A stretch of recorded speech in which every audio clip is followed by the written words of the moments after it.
his wife's ex-fling started showing up at their church, and he's wrecking him in basketball, and then he takes over his position as praise leader. Like, like, if that happened at the church I used to go to, shout outs to Island ECC, I feel like that would have been like a whole thing. Like that would have been like months of like just things, like just Beef. yeah, beef. Yeah, essentially beef. Yeah.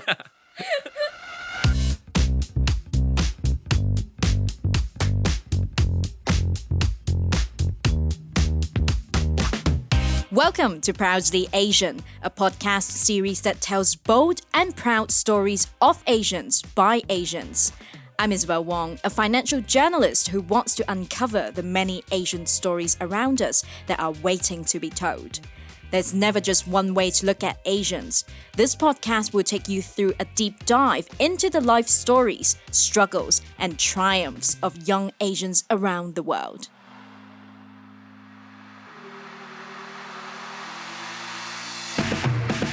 On today's episode, we have Isaac Chung Jr., a cultured serial cat dad who is known for his odd sense of humor. Born and raised in Hong Kong, Isaac is known for his legendary love for the movie Jupiter Ascending and can be found rewatching the movie and discussing its various plot points with anyone who will listen. He talks to us about his take on Netflix show Beef, buying Channing Tatum's ears, and Asian movies you should not miss.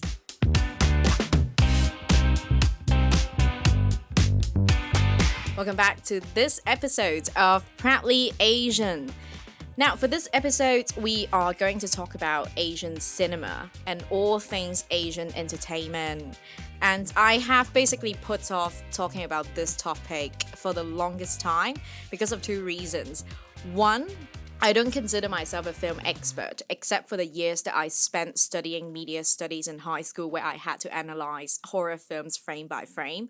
And other than that, I don't really have a professional take on any films or Asian films that I've watched. So this is why I always feel like I never know enough to talk about that.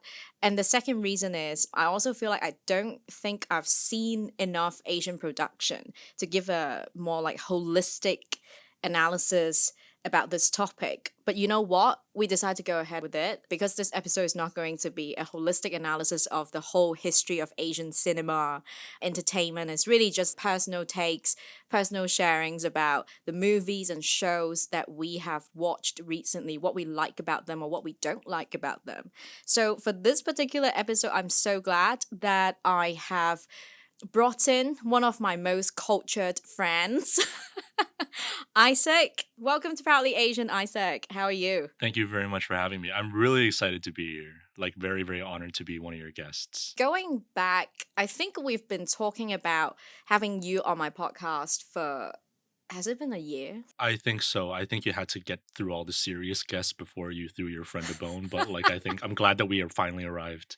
Or you can see it in a way that I've been trying to build an awesome portfolio so you'll come on. You could have had no portfolio. And for those who are watching our video recap on YouTube, you'll see that Isaac is wearing a really cool head accessory. Can you tell us a little bit about that? Of course. Well, this is the headband from the Karate Kid. It's the Miyagi-Do headband. I have a bunch of headbands that I wear every day just for fun, honestly. Like I've actually had people come up to me and ask me what it was about, and sometimes I give like ridiculous reasons just to see if they'll buy it. Like what? I've told numerous people that I am descended from a Japanese clan, and that the headband that I'm wearing is essentially like my family pattern or the family colors, and it's actually surprising how many people that works on. But the truth is I just like it. Like it's kind of fun. But I decided to wear my most Asian of headbands for today just to kind of honor the podcast. I mean, it definitely looks really cool. And you're one of the only guys, probably the only guy I know who can pull off headbands like that and don't look like a douchebag. You're very kind, but I mean, I think the credit goes to whatever white guy on in California started wearing this like 20 or 25 years ago. And for those who are looking to have any professional takes on Asian cinema, if that's what you're expecting from this episode, you can stop listening now because we honestly don't know where this conversation is going to go. Like, we might end up crying, we might end up laughing for 40 minutes straight, and we also have our gin and tonic with us. So let us take a sip. Cheers. Cheers, Izzy. Now, before we get into the crying part of the conversation, why don't you tell us a little bit about yourself? Start with a quick introduction, let our listeners know more about you. So, Isaac, who are you? What are you? And where did you grow up? Yeah, of course. My name is Isaac. I was born and raised here in Hong Kong. I've actually never left here, like aside from some work excursions where I've had to work somewhere else for a couple weeks or months. I've spent my entire life here, high school here, university here, where I met you. Um, yeah.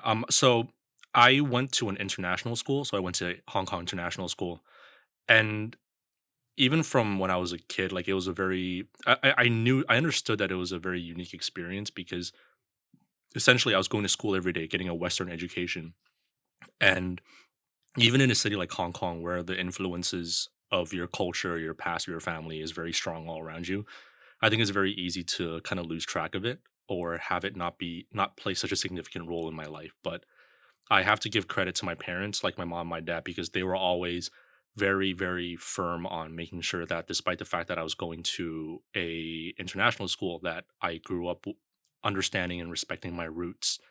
Yeah, and I'm the oldest of three brothers, so yeah, it's a lot of different elements at play, and I'm sure you understand. The eldest son of the, and my father was the eldest son himself of his branch of the family, and kind of having to balance, where you go to school and like what you want to do for what you want to do in your life, but also adhering to your family values, adhering to your family responsibilities, and all that kind of stuff. So yeah, I mean, I've spent my entire life here. I came here to HKU for journalism. I did not become a journalist. Instead, I have been working in startups pretty much basically since I graduated, and I'm still working at a startup.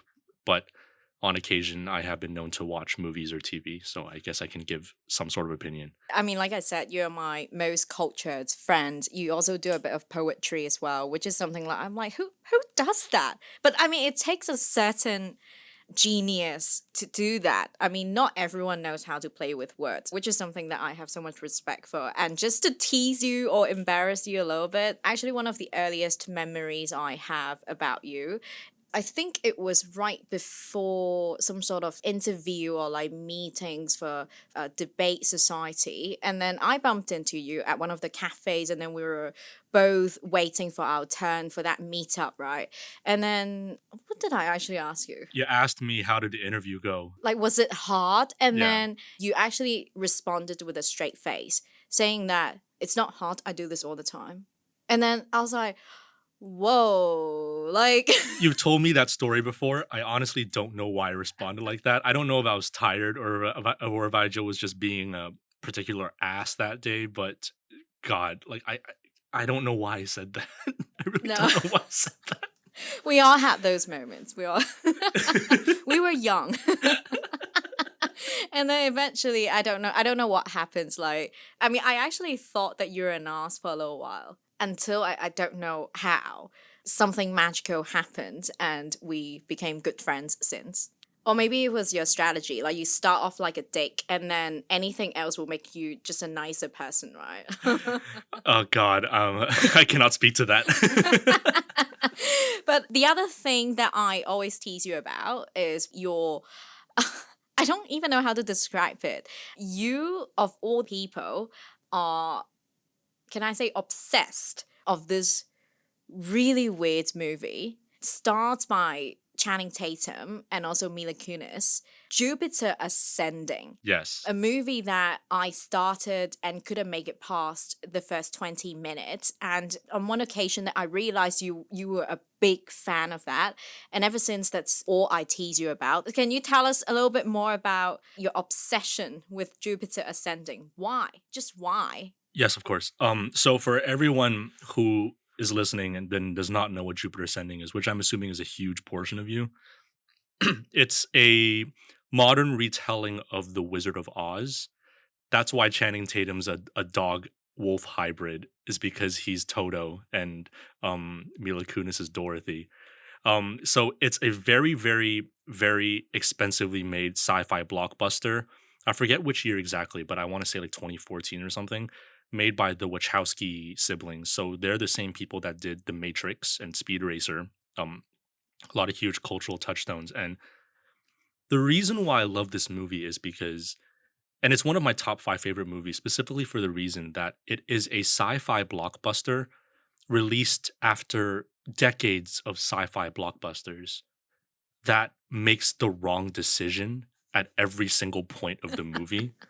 Like it's absolutely fantastic. Like they introduce characters that disappear for no reason. They have plot points that don't go anywhere. They have entire scenes where characters will just stand and talk for like 10 minutes, or like they'll be walking and talking for like 10, 15 minutes. And it has so many fun performances. Like Eddie Redmayne, the same year he won the Oscar for The Danish Girl, he plays one of the alien characters in this movie, and he's either whispering or screaming his ass off during the movie. It is absolutely fantastic.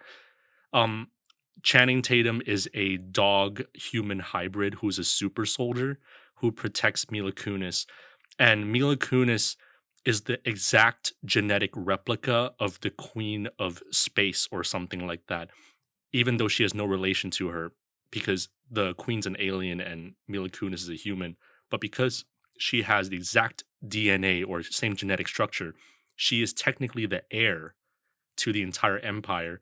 So basically, the Queen's children try to hunt her down and steal her claim. One of them even tries to marry her, and then the end is, yeah. I mean, like it's a thoroughly difficult movie to explain. It's just so weird. Like there's so many weird things about it. Like the second and third act are pretty much identical. It's one of the children just trying to get her to sign a legal document to give her give up her claim to the empire, and the dialogue is awful. The script is awful. Like I love it as a study of how not to make a sci-fi franchise, how not to make a sci-fi blockbuster, because I cannot stress this enough. They make the wrong decision at every single point. I mean, before this recording, just so I would sort of know what you're talking about, I made myself go through the pain again, watching the first 20 minutes of the movie. And honestly, the whole 20 minutes are just like, what am I watching? You know, the opening scene, like you mentioned, there are just like three different openings. And then what I found the most confusing was that at this point, Mila Kunis was washing the toilet bowl. And the next shot, they cut to the title. Why? I mean, normally for cutting to the title, I would expect some sort of epic event. For example, something hits the earth or something explodes. But then it's like Mila Kunis washing the toilet bowl. And then the other thing was like, what's confusing is like it kept on feeling like a few shows being cramped together. At one point, it's Mila Kunis being human, washing toilet bowls, and then the next minute we go to some unknown planet, and then all of these aliens or like people from other planets, they all suddenly look like royalty, or they look like punk struggling artists with earrings, with these body hugging outfits, and also black eyeliners. Like, why do they always have to look like that? It has like a third grader's understanding of like what an alien's supposed to look like. So a third grader would be like, yeah, it's just like a human, but like they dress weird or whatever. But that's like literally like what you're describing is literally just another one of the reasons why I love this movie. Like they have three different opening scenes that could be the opening scene of any regular movie, but instead of picking one and forming a coherent narrative, they decided to just put all three of them into the movie. Like nothing really makes sense, and I just really love this movie, and I actually love it to the point where the Wachowskis were actually auctioning some of their props um online, like I think maybe like a year ago. So they were auctioning props from like the Matrix and like Speed Racer and whatever. And among those props were, because Channing Tatum in the movie plays a wolf human hybrid, he has like wolf like ears. So one of the items being auctioned were Channing Tatum's prosthetic ears, and the price wasn't like insane, but I actually bid on it. Yeah, No. and then this asshole online just kept upbidding me. So for 15 minutes, I was like trying to outbid a random stranger on the internet for these fucking ears from this god awful movie. And I finally beat him at a higher price than I wanted, but like literally in my house right now, inside a glass case on a stand, are the exact prosthetic wolf ears that Channing Tatum wore in the movie. I love this movie so much. It is so stupid. I cannot emphasize how much I love this movie. So, in your house right now, you have like a pair of ears that Channing Tatum himself actually wore for the production. Yes. Like Channing Tatum.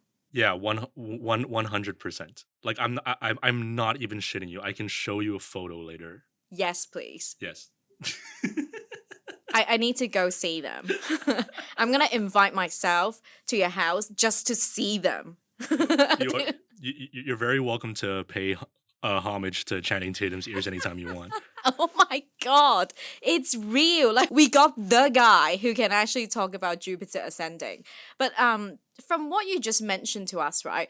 There's so much to talk about just for one movie. So we did joke about that you could essentially start a podcast about Jupiter ascending and no one will actually fight you for being the person who's qualified to talk about the movie and starting a show about it, right? So when are you actually going to start this podcast? I know I've been talking about it for like a little bit, like kind of like as a half joke, but the real reason that I haven't done anything with it, well, number one, starting a podcast is monstrously time consuming and effort consuming. So again, props to you for doing what you do. But the second thing is I feel like I haven't found like the right angle because it's clearly going to be a stupid podcast. Like it's just going to be me like putting people like you on, and it's just like people I have forced to watch Jupiter Ascending, having to talk for like what like a half hour about this stupid fucking movie. But like I just don't think I've found like the right angle to approach it yet. But it is like it is kind of like a half joke that I've always been thinking about. I don't know, maybe soon. I don't know. Until you launch that podcast, I'm still going to tease you about it. I'm still going to low key embarrass you about it until you actually launch that podcast. And for those who are listening, if you ever find a podcast about Jupiter ascending, is there even such podcast around? I'd be really alarmed if there was. Like, I'd be alarmed that there's one more idiot on the planet that likes this movie as much as I do. If there's someone like that, then I guess you probably have to fly over to wherever he or she is and meet that person. Most definitely. Yeah, but that's not all we're going to talk about for this episode. I also realized Jupiter Ascending is not Asian cinema. So if you feel catfished by now, we're gonna go into what we claim we're gonna talk about during this episode. Now, going back to Asian entertainment and cinema, right? We have a lot to talk about. Obviously, lately, one of the standout Asian entertainment and production will definitely be Netflix Beef. And before the recording of this episode, you also sent me a list of classic Asian movies you sort of wanted me to watch as homework. And I was so pleasantly surprised by all of the movies that you made me watch. And I can't wait to talk about it. But before we get started, let's talk beef. Yes, let's most definitely talk beef. I just ran through the season again last night, so it's very, very fresh in the mind. And what is the first thing that you want to talk about? Like, what is something that kind of like blew your mind? You're like, whoa, about that beef. I think that mind blowing moment, different people have different like moments with beef, but we can all sort of agree this is what the show does to a lot of us, right? At different points during the show, our minds are just like blown. Yeah, I think the first thing that really hit me really hard was like I knew beforehand that this was Asian leads, like very much like a Asian influence show, like not just with the cast, but also like the plot and like the cultural notes. But the first thing that really struck me was how much I felt like I connected with Danny's character and Amy's character on like different instances. Like a lot of the scenes that were in like the first few episodes, like when Danny's just yelling at Paul like through the door, and they're just like saying like stupid shit at each other, like throwing shit at each other. I've had that exact same experience at home with my brothers, very much so, where because especially like with because my brothers and I live by ourselves. Like our parents unfortunately passed away, so we for me, I kind of understand on a level like what Danny was feeling, because on one hand you have to provide for your family, like you have to survive, you have to take care of your siblings. Like I feel like that's universal regardless of whatever culture you're from. But the thing that really made me connect with it was how much of a burden the family pressure and the family expectations was clearly wearing on him. And I think it's a very it's very intrinsic. Like it's almost like in your blood and you can't escape it. And I'm obviously not going to speak for other cultures that like, like this experience is unique to Asians alone or whatever, but it's also a very quintessential Asian thing.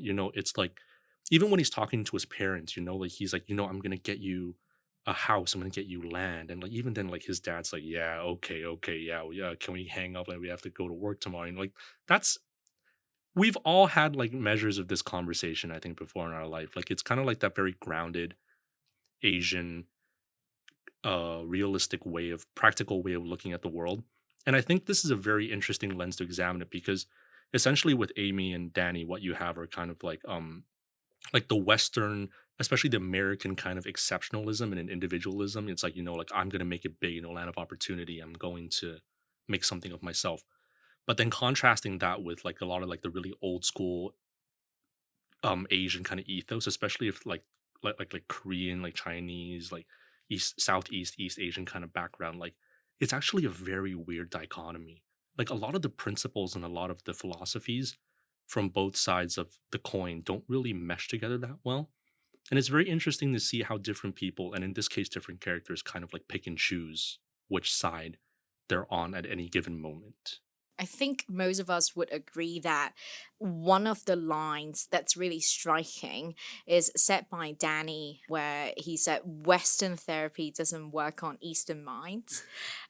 And there's also this other scene, right? I mean, like, throughout the show, we see characters like Amy is sort of treading between that, like, Western and Eastern values or solutions. But then Danny is sort of this really obvious character who is against that Western values, right? For example, there are some like scenes. One of these scenes that I find really funny is that chasing scene where he's chasing Paul, his brother, through the staircase in the hotel, and then Paul was literally screaming something like I'm not going to do things your way anymore, and then Danny literally say that's a white devil talking, and then I laughed out loud.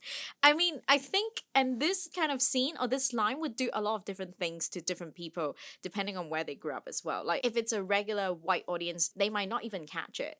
But for us, like, we laughed because there was a bit of that understanding of knowing that growing up Asian, we are so used to hearing both sides, the eastern side and the western side. And the western side is always like, I mean, we are always somehow like programmed to think western values, standards, solutions are sort of better than Asian.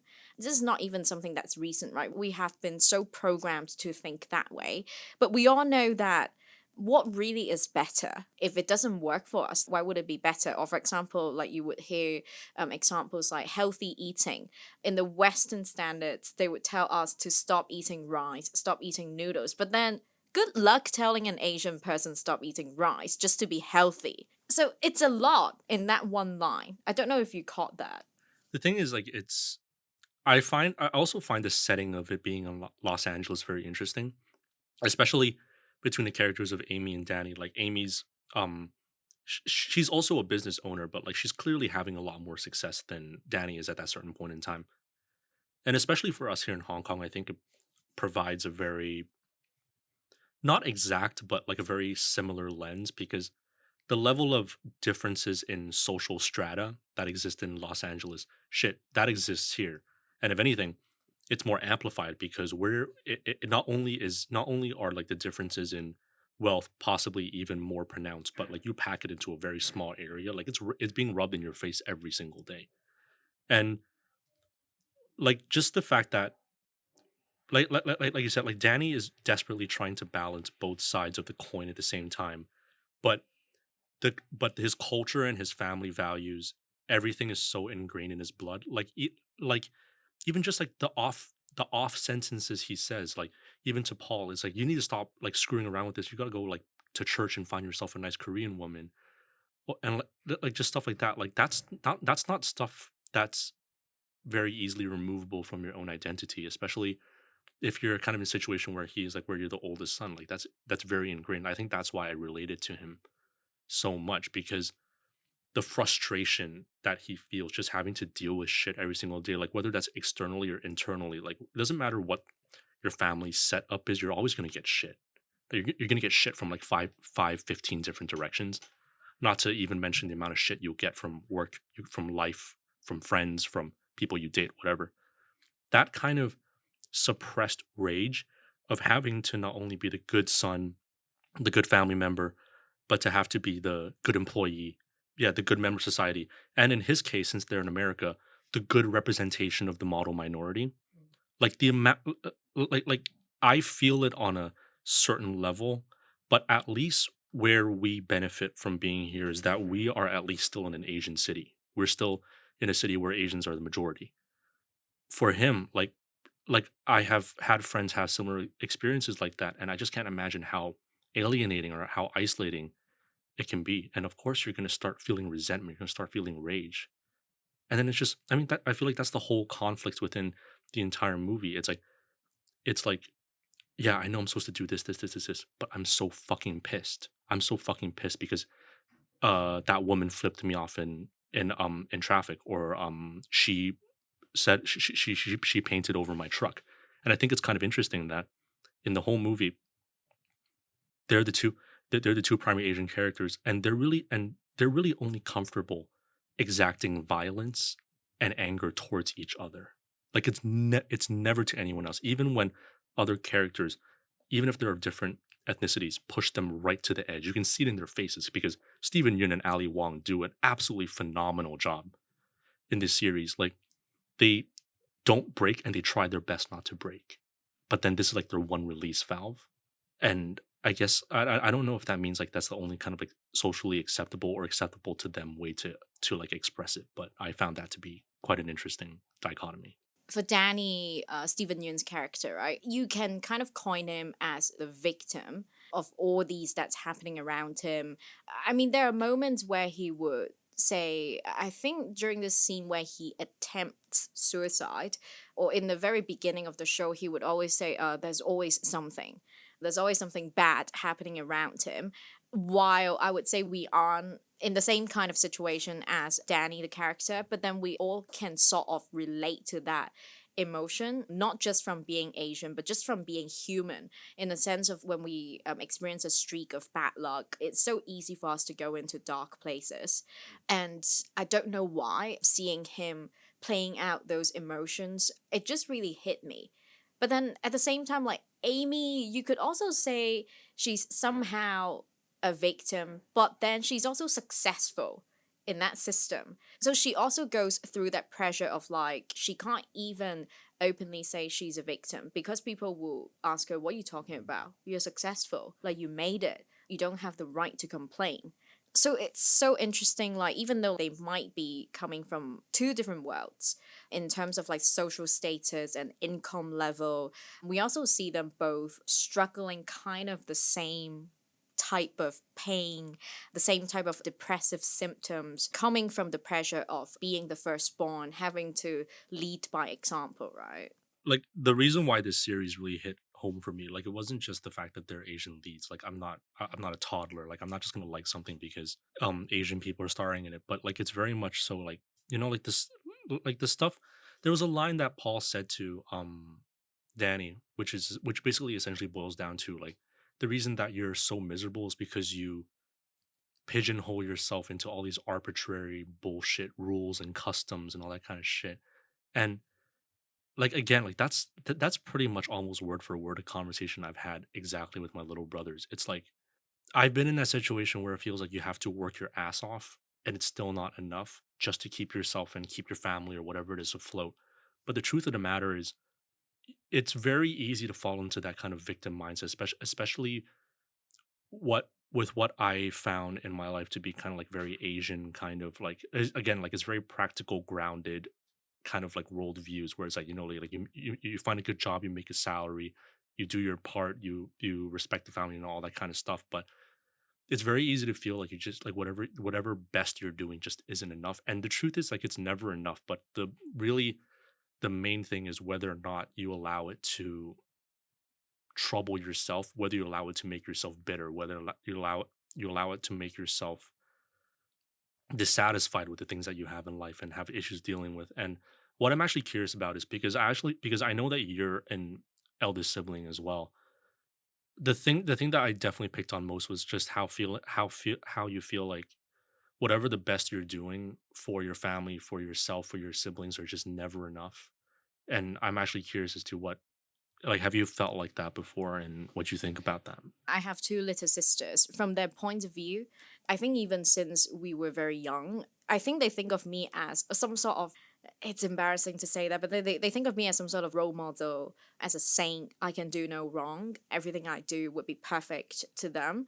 And I think to this day, they still probably think the same. But lately, as a kid, I found it really hard to communicate with them. I almost sort of distanced myself from them just to maintain that role model, or like I can do no wrong type of image, right? But then these days, I've been chatting a lot with them, and I do allow myself to be vulnerable around them. Telling them that whatever that they're going through, like they could go through some shit because they're adults now. They also have their own stress with work, with relationships, with friends. And then I would always tell them, like, whatever you're going through, I've gone through. Maybe I've even gone through, I wouldn't even say worse, but then just to sort of equate myself to them instead of establishing we have a hierarchy. But at the same time, I've met a lot of fellow firstborns who appear to be way more responsible than I am. They are kind of like the perfect example of what firstborns should be. And then I remember myself telling them, like, whoa, seeing what you do, it makes me feel like I'm the firstborn who gave up. And in a way, I'm okay if that's how people see me as well, because I genuinely don't really care about maintaining that firstborn image. Like, if it means I'm going to suffer, then I'm okay with letting go of some of that. I think what the show does really well is it takes life seriously in that it doesn't have like bad things or good things occur to the characters simply for the sake of it. Like, because the whole issue with having to take up all those responsibilities and all, and that mantle is just the simple fact that life is difficult. Like, there's good things that happen, there's bad things that happen. Like, even just a time jump in the middle of the series, like 1 year later, when basically like things start to look a little bit up, not just for Danny, but also for Amy as well. Like shit, like shit, yeah, shit just randomly comes at you, like in at random times, at random occasions. And what I found interesting, like as the series progressed, was that like, and then when they had that uptick, and then they started experiencing issues by coming back together in each other's lives, and they're dealing with more issues, is that they almost just instantly revert back to like where they were a year ago. Like it's very much a mentality issue in my mind, because again, that goes back to like shit will happen regardless. Like, are you going to let it basically weigh you down and basically become this bitter this bitter person that's angry at the world for feeling like it never gave you your fair dues? And I think there's a lot of scenes, especially like, I don't want to get into spoilers, but like that scene of Danny in the motel office with the letters, like that's that's something that really stuck with me, because it's very much, he's so obsessed about his own placement within not just his own family but his own society, that even just his perception, whether correct or not, that his little brother is in some ways exceeding him, or like or like getting past him, where he does not have to be the big brother anymore. Like, what if Paul becomes more self-sufficient, what if Paul becomes more independent, and he just can't help it, like he just can't help but just ruin it, and like just make things more difficult. And even at the end, when he's like when he's telling Paul about what happened, I mean, it's very clear, it's very clearly just, there's just no justification for doing this kind of heinous shit. And how much heinous shit can you really get away with the continued justification of, like, life isn't fair, or, like, like, the burden I bear is not fair. Like, what I have to do is not fair. Like, of course you can do that. I'm not saying that it's wrong, because people deal with their experiences in different ways, and people's experiences can be very, very difficult.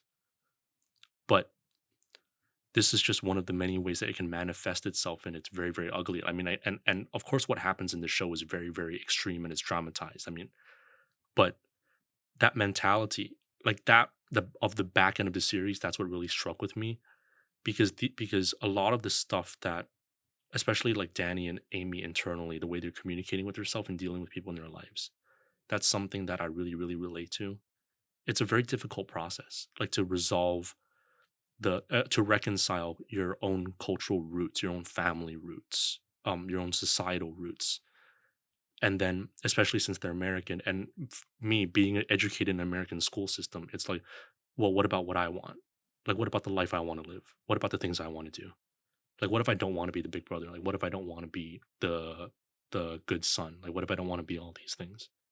But these things don't exist separately. Like, they're not mutually exclusive. Like, you have to reconcile them some way within yourself, I feel. It's so true what you mentioned about the victim mindset, because I think we kind of explored that in a recent episode where we talked to Malaysian actor Ryan. A lot of the people online, when we first mentioned the word victim mindset, they thought we were talking about gaslighting ourselves. That's not what we're trying to talk about. Essentially, like the victim mindset, or like, this topic here, we're trying to explore that there's really no denying that we all fall victims for a certain like misfortune, for example, like racism, systemic racism. There's no denying that Asians, black community, ethnic minorities have all been victims of racism. And what you mentioned there also as well, we have been victims of unfair systems, social expectations, whatever that is. Like, it's true, like we are victims for all of those things. But what's important is really what you're going to do after becoming a victim of all these things, right? Are you going to continue thinking for the rest of your life that you're a victim? You can't get out of it. That's all you're going to be. Misfortune is going to define all of you your whole life. Or are you actually going to try to, after the initial necessary healing, are you going to move on and start trying to break the cycle of hate, break the cycle, break the chain, trying to do something different? If they come to you with hate, you can actually respond not with hate, but with kindness, with something different to throw them off. This is the first step to breaking the chain, to probably making changes that are meaningful. I definitely agree with you, because especially from my school, like, when you I saw a lot of my friends, like, go to school in the States or go to school in Europe, and one thing that they complain about that I always found was very weird was that, like, they meet someone from basically the country that that they were going to study in. Like, if it was America, like, maybe it was some dude from the Midwest or whatever it is, right? And then they're like, "Oh, I'm from Hong Kong," and then that person will respond, "Oh, where's that? Japan?" Like, I feel like it's kind of like a template kind of joke, or whatever. And then I always found it funny that people would get so outraged or indignant over it, because if this guy or this person was educated in America, like in the middle of the country, or like even on the coast, I would even give you the coasts. How much of a knowledge, a pre-existing knowledge, would you actually expect them to have of you specifically and your culture and your background? Because you flip that question back, it's like, oh, okay, if you're gonna be offended, well, do you know where Boise, Idaho is? Like, can you tell me anything about Whitefish, Montana? It's like shit. Like, that's a very human experience. It's people lacking in knowledge, exchanging, and, like, of course, like, granted, I'll give you that some people do it to offend, do it to be an asshole.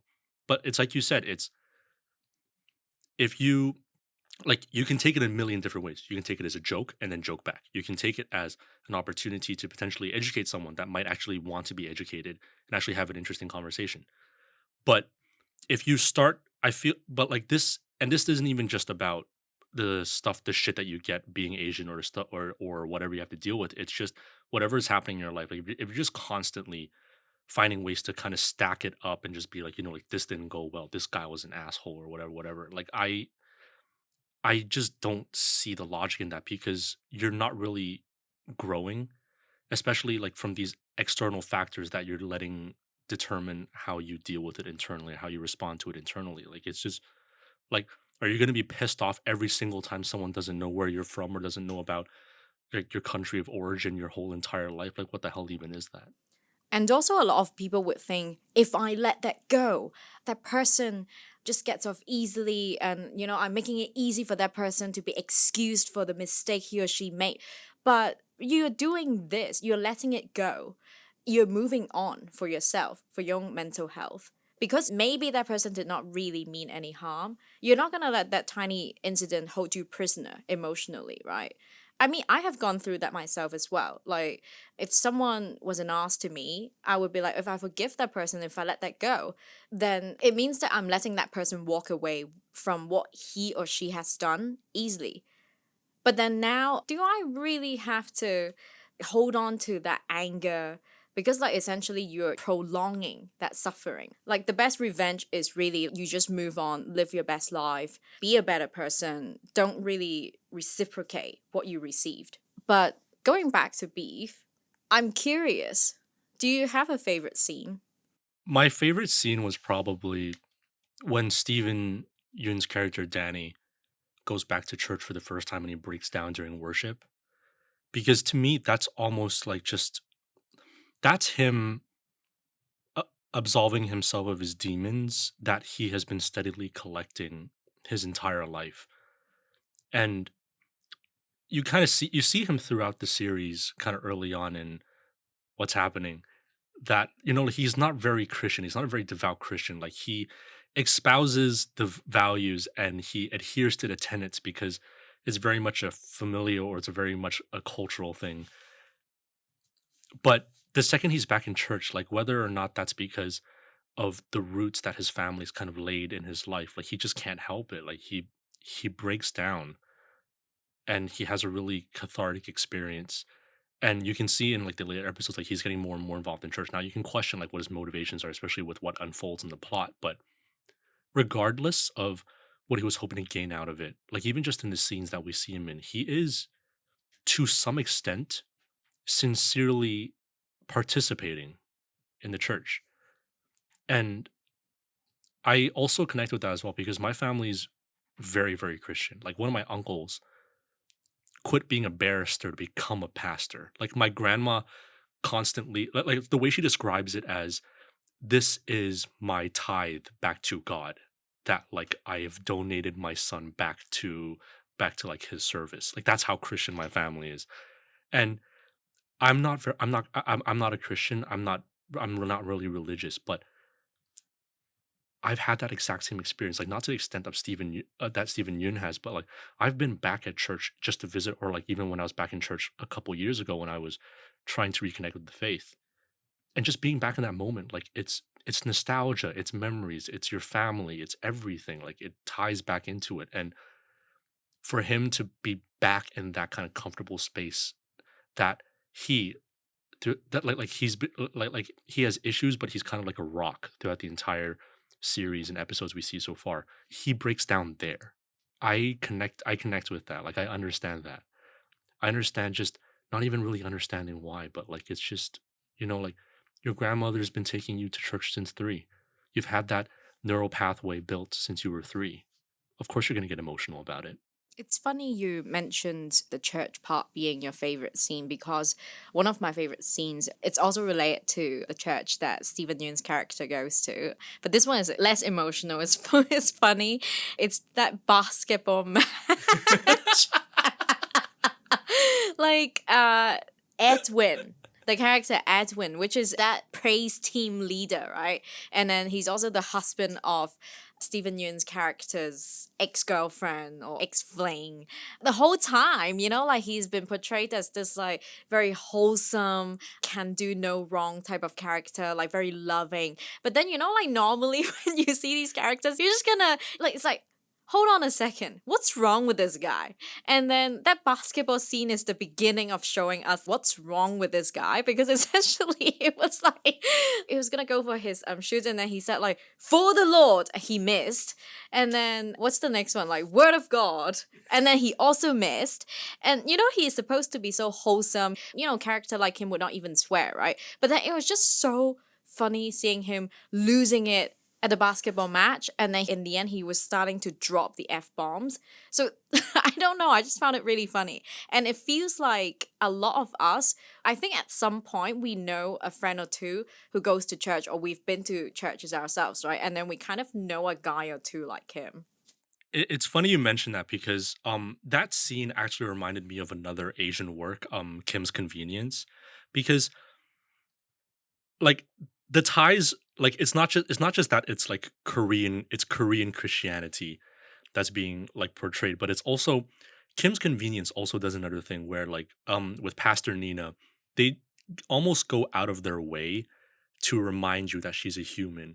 Like when something bad happens to her, like she gets frustrated, or like when her members of her congregation are like too nice to her, she's like, I'm just your pastor, like chill, like I'm human too, like I have all these things that I deal with, and then yeah, like I just found that to be really funny. I don't know if that's like I obviously don't know enough about like a Korean culture or Korean Christianity to really make a definitive statement, but like I found it very interesting that those were the two that really stuck out in my mind. It's just like, yeah, of course this dude's pissed. His wife's ex fling started showing up at their church, and he's wrecking him in basketball. And then he takes over his position as praise leader. Like, like, like if that happened at the church I used to go to, shout outs to Island ECC, I feel like that would have been like a whole thing. Like that would have been like months of like just things, like just Beef. yeah, beef. Yeah, essentially beef. Yeah. Yeah, I mean, there's so much to talk about beef, but unfortunately, we have to move on. But I think one thing we can all agree about beef, despite everything that's been going on, is that this show, except for the really, really dramatic events, especially in the final episode, like we can conclude that they are not really exaggerating. They are realistic to the point that it's funny, it's painful, and a lot of Asian firstborn children can feel a little bit of Amy and Danny combined. But at the same time, what I really love about Ali Wong taking an interview about beef, she mentioned that it's in shows, a production like this, that Asian can be seen as people. People get to be people. They are not seen as like Asian. They're just people. And a lot of these events or struggles or emotional turmoil that they go through are not really exclusive to Asian or ethnicity. It's not really like that, right?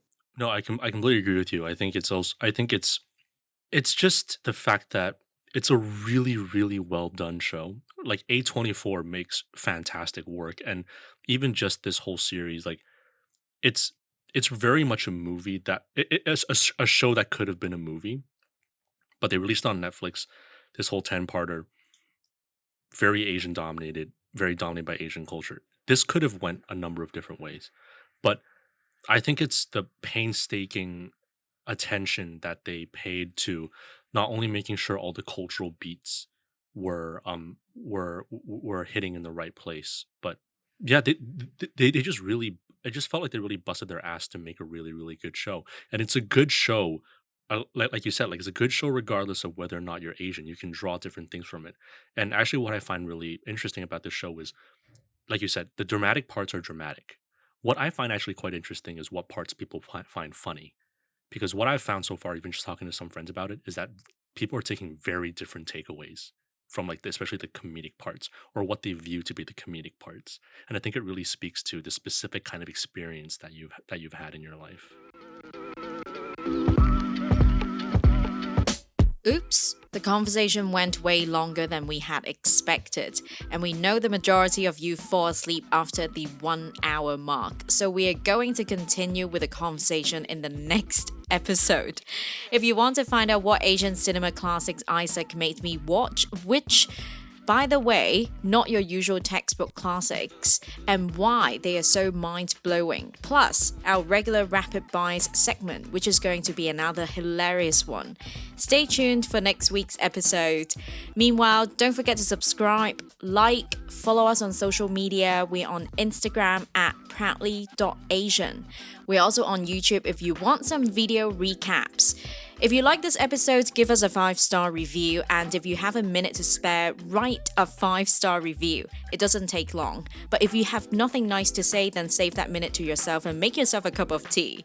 And because we don't have monetization options like our US friends do, if you want to show us some love by sponsoring our coffee, you can also buy us a coffee or multiple coffees by clicking into the link in the episode description. Take care, be well, and we'll be back with more unprofessional Asian cinema analysis next week. Bye.